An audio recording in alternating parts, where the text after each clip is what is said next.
Коми поступила партия вакцины «Спутник Лайт». Препарат рекомендован тем, кто уже переболел коронавирусом. 2968 доз вакцины распределятся между медицинскими организациями региона.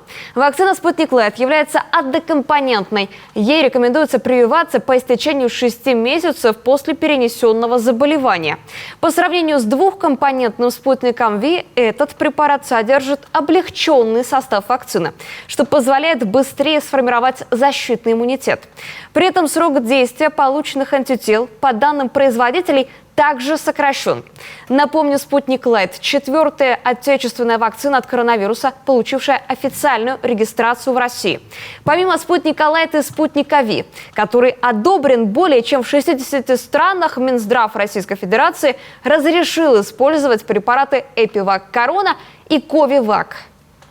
Во все времена вакцинация, она вообще была единственным методом борьбы с такими огромными, колоссальными вспышками.